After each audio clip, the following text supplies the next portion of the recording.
How do I set aside time each day for God with my girlfriend and me? Well, I think this is awesome.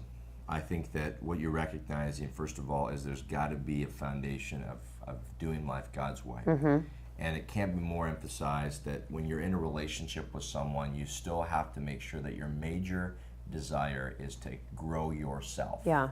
grow your faith, grow your understanding of what God is calling you to do. Yeah. It's so easy when we get into relationships to start thinking already at dating level, we need to start growing our relationship God's way. But the irony here is that I've never once, and maybe I'm completely in the dark here, I've never heard of a relationship breaking up because both parties decided to really invest their relationship with God. Yeah. You know, this is generally the opposite. It's like when they start thinking about the dating relationship more than they think about their own hearts, that things go sideways.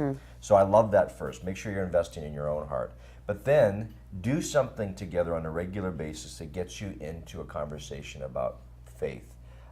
Do a devotional book together where you both own the book separately and you're reading it separately, but then you're talking about it together. I think that one of the things you would probably say is be careful about the spiritual intimacy. Definitely. Because the enemy of God, often he takes the counterfeit of spiritual intimacy and interjects sexual intimacy and says it's the same thing. And in marriage, it is the same thing. Yeah, it is. Spiritual and sexual. In dating, it's a counterfeit, and it creates a really unhealthy bridge. Well, and it's slippery because, you know, that could lend itself into confessing things that you're not quite ready to hear about the other person as far as, you know, physical boundaries and things like that that might lend a window into pursuing more of a physical relationship or, you know.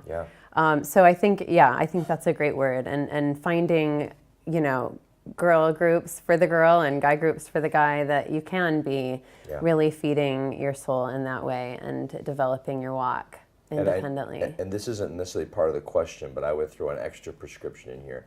Find an older mentor that's in a married relationship and ask them great questions about your own faith growth and then also questions about dating relationships, because it's great to have someone who's kind of your accountability partner and also in many ways someone who has the keys to your future in a way that can give you some really strong guidance and direction, and so that relationship stays spiritually healthy. That's good. But great question. Hit us up on Twitter at @ChatListenLove, or you can text the word remedy to 313131 so we can continue the conversation.